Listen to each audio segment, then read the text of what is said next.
What is up, fellow Sambarians? So a couple days ago, or my last video that I made, I was showing you guys how to do the custom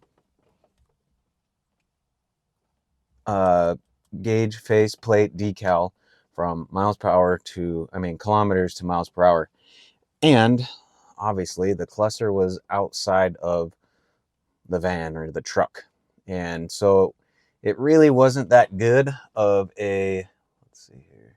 It really wasn't that good of a representation of how easy the whole process was, because obviously I had the cluster out. So you're probably thinking in your head, I got to take the cluster out, which means I got to disconnect the accelerator cable and all the plugs and all that hoopla in the back.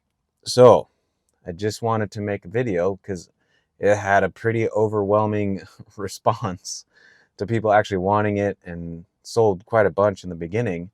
And then that's where I had to figure out the two versions. So this version is different than the other version.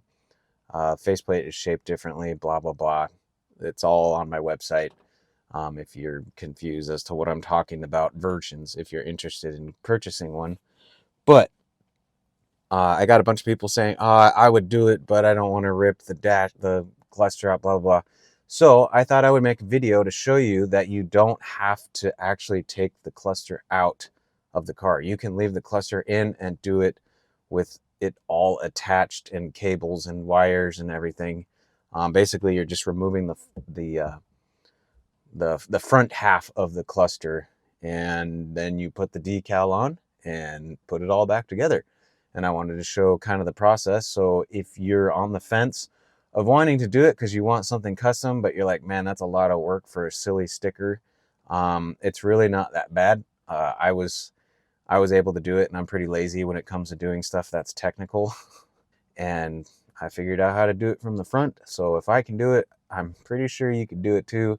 And then you can make all your custom gauge face wildest dreams come true. So let's get to it. The only thing, there's only a few tees. It's only a few tools that you're gonna need. I grabbed some. I forget all I needed, but for the most part, I think I got them all. So basically, grab yourself a nice set of JIS screwdrivers. I know I keep saying that. And there's actually a set on Amazon that comes with long, short, and stubbies. So you're gonna need your stubby. This one is for this, like, it's good to have a stubby for like here. Can't really see that. Good to have a stubby for inside right here, because a long screwdriver is not going to reach. But then again, you could just get a small, short screwdriver. I have the really small one for the actual screws that go into the gauge face plate itself, and then a normal size for the other screws all around. And also, you're going to need like a pick. I have this 90-degree pick, and I have the small screwdriver, the flathead, because what you're going to need to do is, in my video, I was able to get my fingers behind the tabs and separate the cluster. You can't really do that when it's inside the dash. I mean, unless you got really skinny fingers, which, I mean, my fingers aren't that fat, but I had a really hard time trying to get my fingers back there and press the tabs to get them to come out. So it's good to have a 90-degree pick, because then you can just get behind the tab, push down, and then the tip will actually grab into the plastic and you can pull it out. So yeah, that's what I'm going to try to show you today. And I am going to kind of cheat a little bit just for more visual purposes, but I have a quick release on my van. So now I have, complete, it's cold. It's supposed to snow today. I'm over it. It's going to be a lot easier if you got a quick release steering wheel. But if you don't, I did it on my white KS4 truck with a solid steering wheel, and I was still able to get it okay, even with the steering wheel in the way. You just, you got to work around the steering wheel, obviously. But again, it's not that difficult, and it is totally worth it if you really want to do some color to your dash. I mean, it looks freaking sick. So let's, I'm going to try to bring the camera in a little bit closer so you can see. Let's do it. Okay, so that should work. I got my tools underneath the tripod. All right. So first off, you got your screws.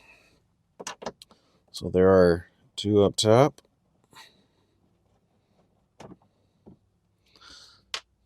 And kind of keep them separated because they're kind of different screws depending on what pieces, unless you got a good memory. And then you got 2 down here. Put the keys up there.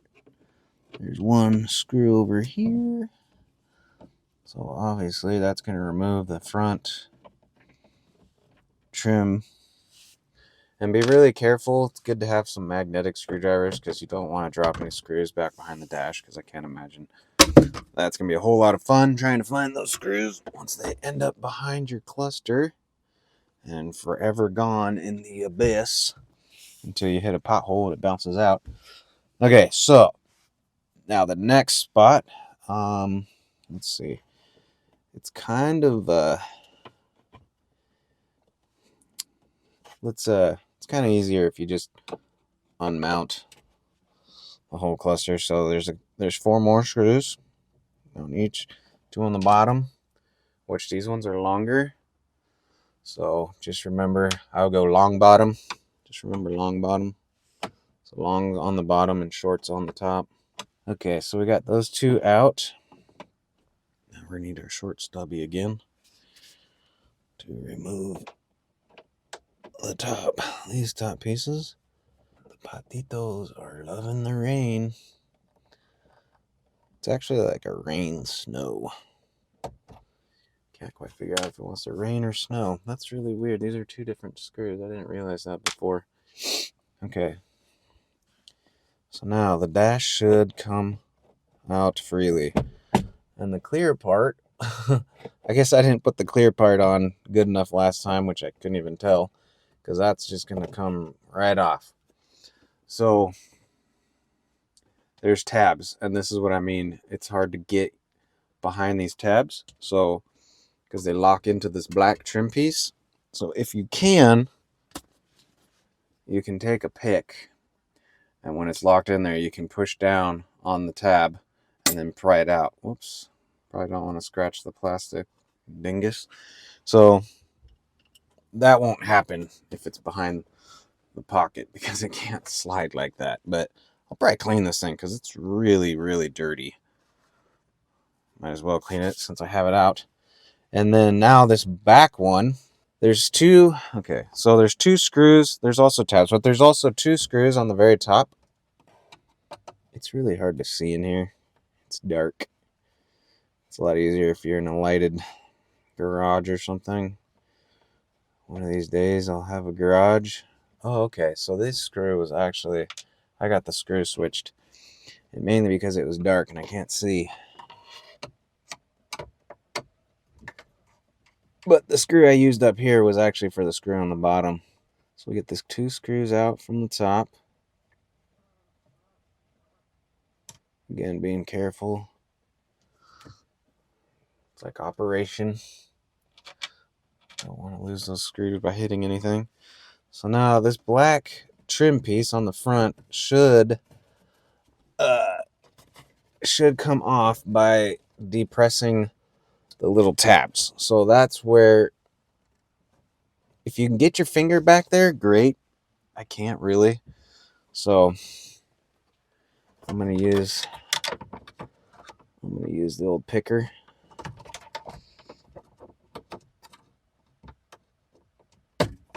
See, oh bam.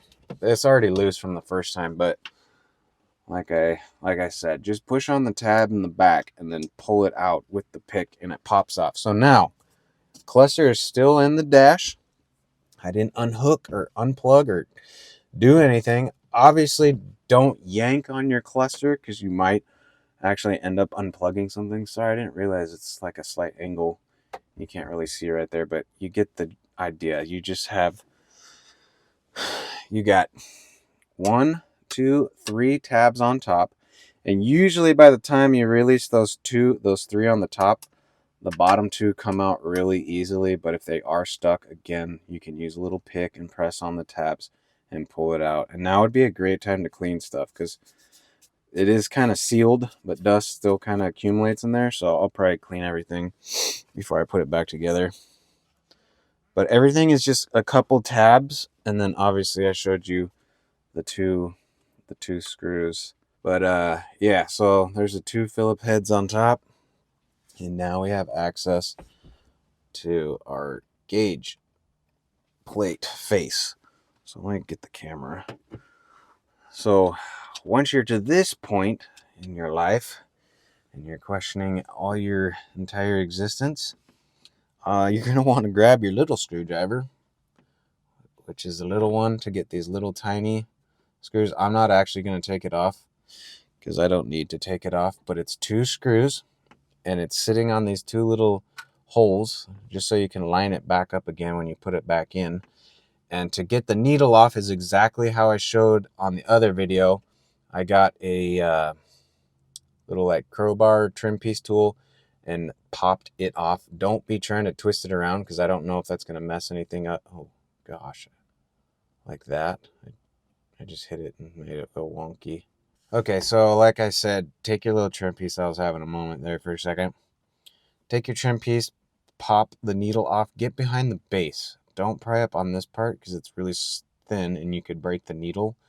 But if you get behind the base. Now, this version where you have, I call this version 1 on my website, version 1 with the gauges on either side. These are gauges. I had a couple guys confused saying that they had gauges on both sides. And in fact, their gauges were only on the left side. This guy over here that shows the truck on version 2 that I say on my website, that's not a gauge. That is like an image of the vehicle, and if it's supercharged, it says supercharged. So when I refer to gauges, I'm referring to your gas and your temperature. Those are the gauges. So version 1 has gauges on either side. Version 2 has gauges only on the left side with the picture of the car, which has your seatbelt light, the supercharger light if you're lucky enough to be supercharged. So take those screws off, take the needle off, pop that off, then you can apply your decal and then put it all back together the same way you took it apart. Real easy. So hopefully that was, super relieves a little stress. If you're wanting to do this or you did buy the sticker and you want to do it, it's real easy just to pop off the front and attack it from the front and not have to worry about taking the whole cluster out, because I personally wouldn't want to take the whole cluster out anyways either. It's a pain in the butt to get all the plugs and the accelerator cable, and I'm sure there'll be someone who says, it's super easy. Well, come over here and do it yourself. I'm kidding. There's always an easy way to do something. You just got to figure out how to do it. So, with all that said, I do have these on my website. I have an updated version. I changed a few things. But all in all, it is miles per hour to kilometers. Kilometers to miles per hour. So now you can get an accurate reading of how fast you're going and do some color changes and make sure if you have a trip, you select the one with the trip because it's different unless you're going to end up cutting holes in the decal yourself. So make sure you pick the right one. And that trip is not your odometer. I've had quite a few guys say it had a trip and then they're like, I don't have a trip. It's not your odometer. The trip is the numbers underneath your odometer. So if you have that, great. If not, then don't select that. So anyways, hopefully that was helpful, guys. Again, okgarage.com. I have them up for sale. And I'm not taking requests, but I'm taking ideas for future ones, colors and stuff like that. So don't place an order and ask for a custom one. Just, in the future, we'll work on custom ones when you realize how easy it is to change it. Maybe one day you get tired and want to switch it. But I'm thinking, I had somebody say, let's do a cherry blossom color scheme. So it's like a teal with pink, which would be pretty slick because I like the pink. But anyways, yeah, thanks for watching, guys. Hopefully that was helpful. If you got any questions, I'll try to answer them. Take it easy. I'll see you on the next one.